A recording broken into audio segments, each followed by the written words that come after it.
One of the most important decisions you're going to make in adding a sauna to your property is, will it be indoors or outdoors? Today we're going to talk about the value of an outdoor sauna.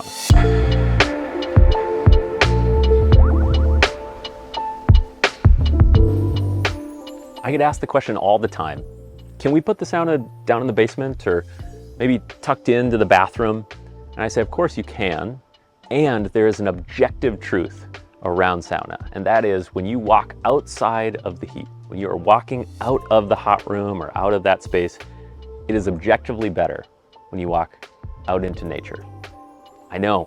Sometimes we don't have the luxury of that, but there is this beauty that happens when the sauna is connected deeply to nature. And outdoor saunas do this. This is actually the history of where they came from. They were always the first building built on the homestead, or the first building built outdoors with timber from the land and rocks from the soil and fresh water from nearby. The outdoor sauna is this celebration of the seasons. It's celebration of the elements. It's a commitment to living our lives connected to the outdoors.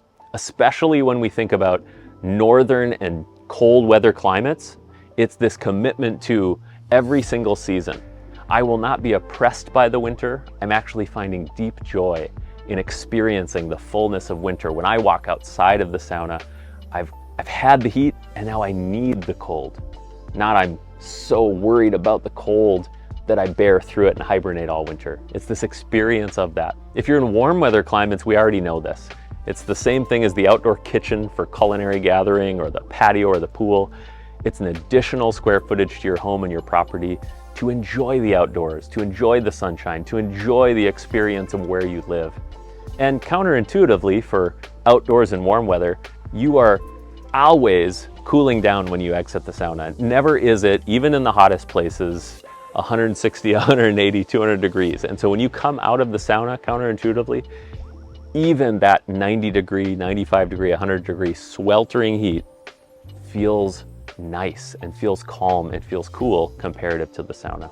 Most folks, as they think about this, they only think about it as a workout routine. They're thinking about it for just their ritual with maybe them and their partner. They aren't thinking about it like my family thought about it. My family saw the sauna as the second gathering space that we were always connected to.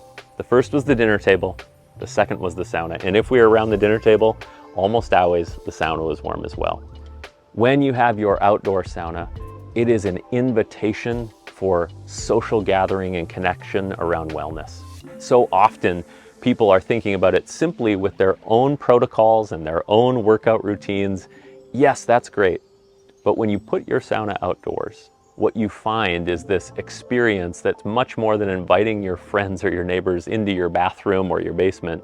You invite them into your life, and you invite them into a space outdoors where they get to enjoy and connect. So much of what we're doing is trying to go one level deeper than so many other folks trying to sell you a sauna and get it to you quickly and get it to you cheaply. I'm wanting to invite you into a new rhythm in your life, where you invite your neighbors, where you invite your friends, where you invite your family into a space of social wellness and gathering. The outdoor sauna objectively does that beautifully and pleasantly every time.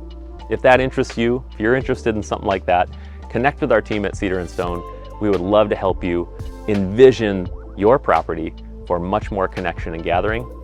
Thanks again. We'll see you on the next one.